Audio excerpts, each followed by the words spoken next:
Hello, everybody. It's me, your boy Cryptid.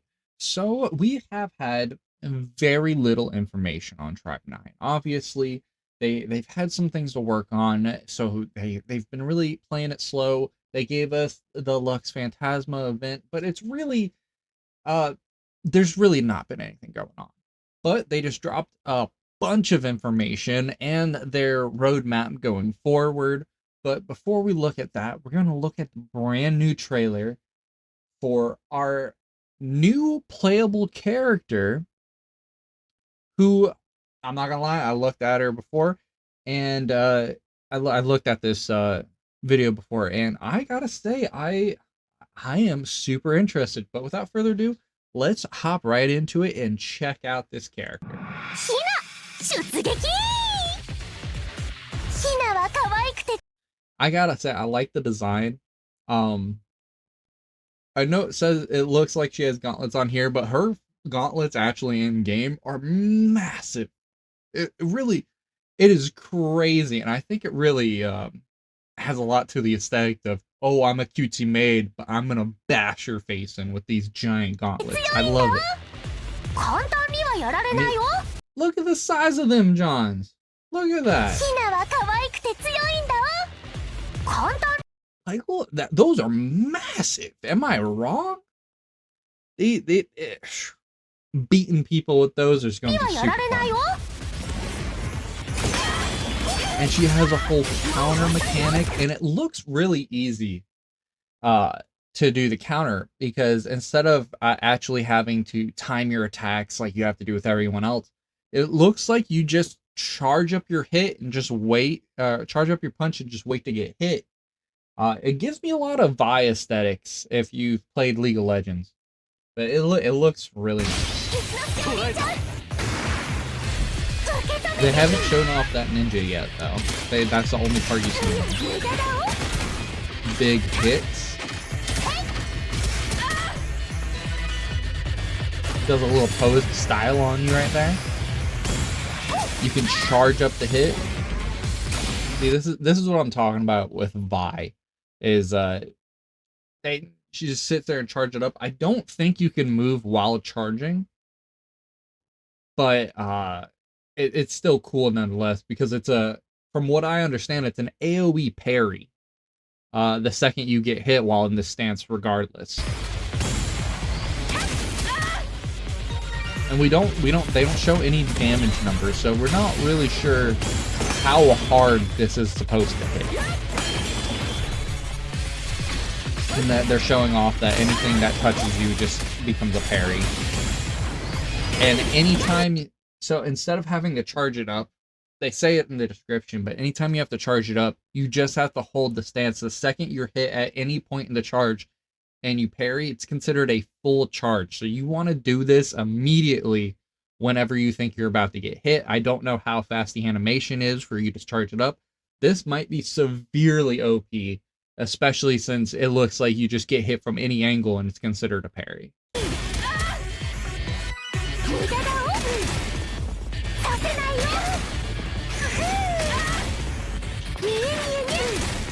Powerful blow, generate. Gotta generate the higher your left bar on the screen, and the more damage she does with her strategy skill.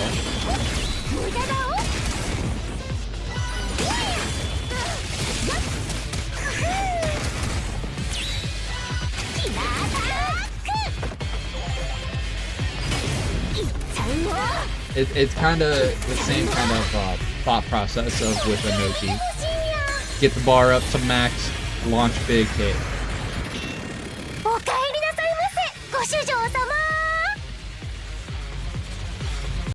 And as we're about to get into with the patch notes and everything, but okay.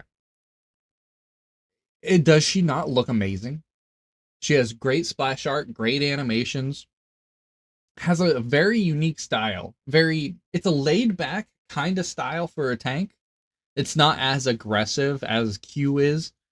You just sit there, wait to get hit, pop your ultimate, which only costs 100 tension, so only 1 bar. And yeah, that's really nice. It costs very little, and they've said that they're adding more hegemony. The tank taunting cards, they're adding some more synergies in the next update. Specifically, I think specifically because they're adding more characters with more tanking capabilities that can do things rather than just Q for the most part. Okay, so this is the director's letter. I read it already just so I can give you guys a rundown and we don't have to sit here for an hour just going over everything. So, yes, they are finally adding a new chapter after we've been waiting for so long and just sitting here, just twiddling our thumbs, grinding gear. We are finally getting a new chapter. And this is our new main bad guy. I love the way he looks. I don't know if it's just me, but I love the whole like stitched up face. It really adds a whole kind of like Joker kind of aesthetic to it, and I'm really interested to see what kind of personality this guy has and what game he's gonna make us do. I'm super excited. He does not wear shoes, and he's got his toes tatted. Truth, but weird. So as you know, or as you may not know, this next chapter is gonna focus heavily on Q, which has to do with a lot of story stuff from the Tribe 9 anime. So if you haven't watched that, they suggest you do watch that just so you can kind of be in the loop of what is going on. But they show it in the trailer that he changed his face to have his hair slicked back and his eyes are red and stuff. It has to do with the anime. Watch the anime if you want to watch it. Just for lore reasons. If not, if you do not care at all, don't matter. But I would suggest it. It's a pretty decent anime. And so here's what we're actually talking about here: the difficulty letter. They're adding higher difficulty. They are taking away something, so they're lowering the stamp requirement to progress further for story enjoyers and stuff like that because it felt really weird trying to progress through the story just to get everything done and all of a sudden hey you got to go grind some mobs and get a bunch of wins or you got to do this you got to do that, so they're lowering that requirement so you don't need as many stamps, excuse me, you don't need as many stamps, so it's a smoother flow. But to do other things that don't require story, like shortcuts and stuff like that throughout the map, you're going to need stickers, is essentially what this is saying. Uh, they are adding some new Patamons, of course, with a new update. They're going to add some more gear pieces. So there's new Patamons, and then there's going to be a par system update, which is later on down. This is the new playable character, Hina. I'm gonna butcher this. Hinagiku Akiba. Yeah, 100% American. I don't know how to pronounce these things. But they are focusing a lot around her. Like I said, in this, the next Fractal Vice after this update is going to be about hegemony. It is gonna focus heavily on getting stuff for this character and for Q because they are both tanking characters, which is really nice because they kind of needed some more synergies. Infighter who overwhelms with primary attack and use unique deflect mechanics. They are just primarily a counter attack, which is fine. It uses 100 tension for her tension on ultimate. Rift updates. They are doing a lot of things with the Rift and Fractal Vice in this update. They're changing things around. They are listening to what the players are saying. Starting with this new update, they just as a breakdown, they are changing Fractal Vice to whenever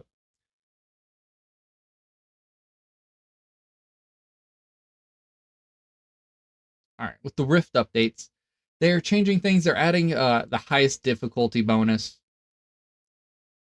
where you can essentially spend some of your modules, the little rainbow modules, so you can get some more Kane and T points. They were listening to the player base on, hey, we're just running out of these resources. We don't know what to do. There's no place to farm it. There's nothing to really do about it. This is their answer. You can spend some of the modules and then earn some more Con A and T points from the rifts on the highest difficulty. They're adding another level to it, which is really nice, really cool. Changes to the par system. They're removing the tier restrictions to make the overworld Patamons more useful, because it just really stopped once you got to that point where you consistently farming Fractal Vice and you didn't really worry about it. Farming the overworld really meant nothing. It You farmed it for different mats to combine together to be able to level up, but the Patamons you got from it, you're immediately scrapped. There was really no point to it at all. This is hopefully set to change that, where you can use some of the lower pieces to put onto your tier 8 pieces. And that's the whole point of this whole system. Now, the Patamon filtering, I am so happy they are doing this. I just have been completely neglecting it, just for the fact that I didn't want to deal with it. It was a lot to deal with. I was just saving what I could and just kind of going about it, and maybe deleting things here or there. But it is what it is. We finally got a filtering feature, which everybody has been asking for. Now, limited time shop. This is just the skins that were just restricted in the Wonder Boxes. They're now going to be in a shop that you can get. If you buy the paid Enigma entities, you can get it in the shop. It's literally just another shop in case you didn't get the costume you wanted. That's all there is to it. Fractal Vice issues. So here's what they're talking about with the Fractal Vice separation. Essentially, there's going to be bosses on each floor. Beat the boss, you can go to that floor. The Red Limit series are going to be separated completely from the Fractal Vice, including the part where the chest behind them, right here, you don't even need to defeat them for the chest. They are completely separated. It is just going to be fight them for the title, and oh,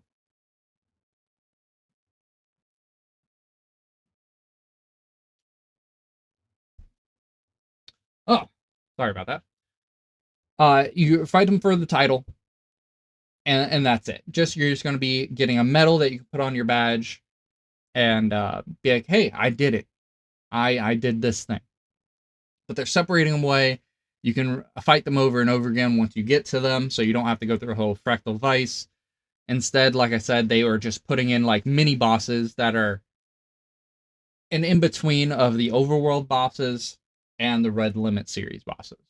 Is essentially they're going to be Shark. They're going to be the Gundam guy, just a little bit harder than the overworld bosses. And they're doing a lot of balancing factors. They say later in here that because everybody's getting so strong and they've added a bunch of things to help us get stronger, like removing the tension cost on a lot of cards and doing a bunch of other things. They are doing some character adjustments, right? They are not character adjustments, enemy adjustments. They're going to make the world harder, is essentially what they're saying. They are going to, because we're getting so strong, we're kind of just breezing through everything and it's really not engaging. They want to settle that. They want to fix that and make people actually think instead of just running over things. Because I don't know about you guys, but I go into a fight, I start with 2 tension bars, and then I just slam my ult and it just deletes everything. I don't even have to fight. And then all the 3 main characters I use are max level anyway, and so if they're not running away, I just steamroll. But they're doing a lot, and then once you get to the floor, so with Backgammon's room, once you get there, you're free to get there. Then next week you have to go to the Red Limit series and fight Solitaire. Okay, cool. Now you've made it to both of them once. Now when the next week comes back up, you'll be able to fight Backgammon immediately again. So it's just a one and done type thing. Then you can fight them over and over again. And like I said, these are separate from Fractal Vice entirely. They are adding a map for Fractal Vice, which is awesome. So you can see where the treasure chests are, and you can check your routes and everything. So it's a lot more engaging instead of just wandering around wondering what you're doing. They're also changing the gates. So once you unlock the fight the gatekeeper and you unlock these gates, they're unlocked for the rest of the week until it resets. So you don't have to keep doing that over and over again. So you can just run through or fight bunches of enemies or do whatever. Once you unlock the gates, they're good for the rest of the week. They're revising the structure. So this is what I'm talking about with the mini bosses. So you'll fight him, you'll fight the little Gundam guy, and then behind them you see a bunch of chests. So every floor will have this mini boss type thing, and you'll be able to go to each floor after you fight the mini bosses. You can access the boss floor from floor B1 to B4, where you'll face a boss appropriate for your difficulty level. Instead of Red Limit series bosses, you'll encounter ferocious enemies and familiar foes like Brave Diver and Shark. That's his name. And they're just going to be harder, but not as hard as Red Limit series, is essentially all it is. But there's going to be a boss for each floor. And then this is what it's going to look like. And then this is the chest to get the EX plus materials. You won't need to fight the Red Limit series. Which is nice for players who are having troubles with it. It just makes it a more reasonable grind instead of having to try super hard. I know a lot of people don't really have problems with it anymore because you've been doing it week after week after week. But some other people who are more casual have been having issues. This is to rectify those issues and to separate the Red Limit series to another area. So people who are trying hard and have perfect gear, this, that, and the other, they can do that, get the medal for defeating it, and everybody else can just do this for fun. All right, yeah, the Red Limit series improvements. This does, yes, the special chest isn't going to be a part of the Red Limit series, and they're also going to be adding a new thing called Fatal Attacks, which is essentially they're replacing the warning attacks with fatal attacks, and whenever you get hit with a fatal attack, it doesn't kill you immediately, but it does put a debuff on you for, it's a short time, but it's a stacking debuff.